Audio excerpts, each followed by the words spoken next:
పూర్ణాంకాల సంకలనం 1వ భాగం. పూర్ణాంకాల సంకలనము, సంవృత మరియు వినిమయ లేదా స్థిత్యంతర ధర్మం. పిల్లలు, ఇప్పుడు మనకి పూర్ణాంకాలంటే ఏమిటో తెలుసు కదా. అలాగే పూర్ణాంకాలపై 4 ప్రాథమిక ప్రక్రియలు అంటే సంకలనం, వ్యవకలనం, గుణకారం మరియు భాగాహారాలు చేయవచ్చు అని కూడా మనకి తెలుసు. ఈ ప్రక్రియల్ని వివరంగా పరిశీలిద్దాం. మొదటగా సంకలనంతో ప్రారంభిద్దాం. లెక్కించు లేదా సహజ సంఖ్యలకు 0ను కలిపితే ఆ సంఖ్యలను పూర్ణాంకాలు అంటారు. కాబట్టి 0, 1, 2, 3, 4, 5, 6 ఇలా ఈ సంఖ్యలన్నీ పూర్ణాంకాలు.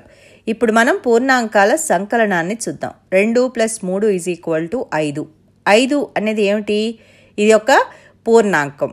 3 + 3లను కూడడానికి ప్రయత్నిద్దాం. 3 + 3 ఎంత? 6. ఇక్కడ కూడా మొత్తం మళ్ళా పూర్ణాంకమే అయింది. 0 మరియు 8లను కూడదాం.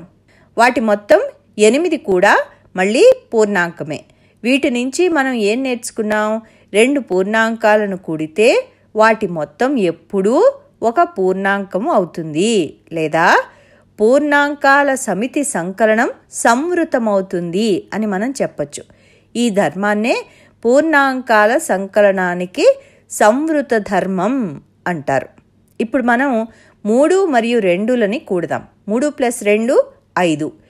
వీటిని మనం మరొక క్రమంలో కూడదాం. ఎలా అంటే 2 + 3 లాగనమాట. అంటే ఇటు వేసాం సంఖ్యల్ని. ఈ మొత్తం కూడా మళ్ళీ మనకి 5 వస్తుంది. అంటే 2 సంఖ్యలను ఏ క్రమంలో అయినా కూడొచ్చు. 2 + 3 = 3 + 2 అవుతుంది. అవునా? ఎలా అయినా కూడా జవాబు 5.